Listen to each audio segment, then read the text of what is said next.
Bonjour les élèves, voici un nouvel exercice. Cette fois-ci, nous travaillons avec des droites ou des demi-droites graduées.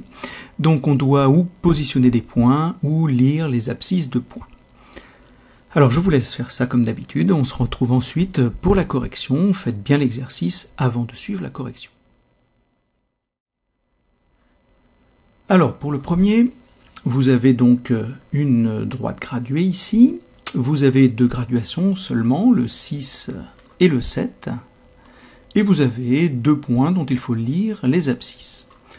Alors, pour commencer, nous allons regarder un petit peu les informations que nous avons. Nous avons le 6 et le 7. Entre 6 et 7, il y a une unité.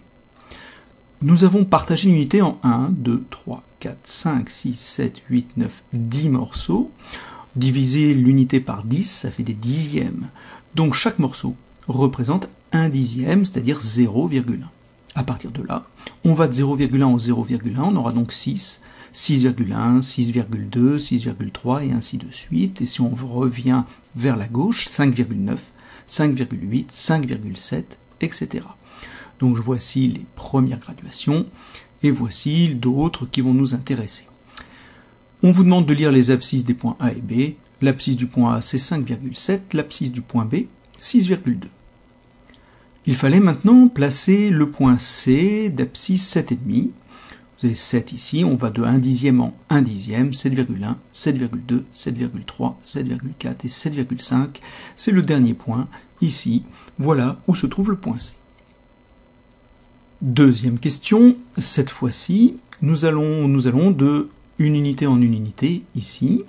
Et chaque unité est partagée en 1, 2, 3, 4 morceaux. Une unité divisée par 4, ça nous donne 0,25 ou 25 centièmes. On va donc de 0,25 en 0,25. On a donc 2, 2,25, 2,50 ou 2,5, 2,75, 3 et ainsi de suite. On peut donc, à partir du 0, graduer toute notre demi-droite graduée, 0,25, 0,5, 0,75, 1, 1,25, 1,5, etc. Je les ai placés. Maintenant, lire les abscisses, c'est très simple. Le point A pour abscisse 0,25, le point B 1,5, etc. J'ai rappelé la notation des points et de leur abscisse. Ça se note le point, parenthèse, l'abscisse, et on ferme la parenthèse. Il n'y a pas de égal, il n'y a pas de deux points, etc. La notation est très simple, vous devez la connaître. Cette fois-ci, nous avons 3 points dont on doit lire les abscisses. Vous connaissez 5,3 ici et 5,4. Entre 5,3 et 5,4, l'espace est 1 dixième, 0,1.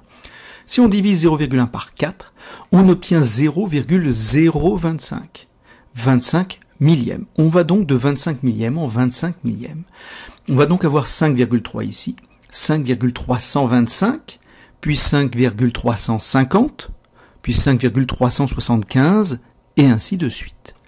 Alors j'ai mis ici 5,350, évidemment le 0 est inutile. On peut écrire 5,35. Ici d'ailleurs j'ai écrit 5,45.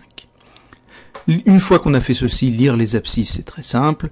Vous avez le point A qui a pour abscisse 5,45, le point B qui a pour abscisse 5,325 et C 5,275. Voilà pour cet exercice. La troisième était plus délicate. Il faut savoir faire les deux premiers sans hésitation.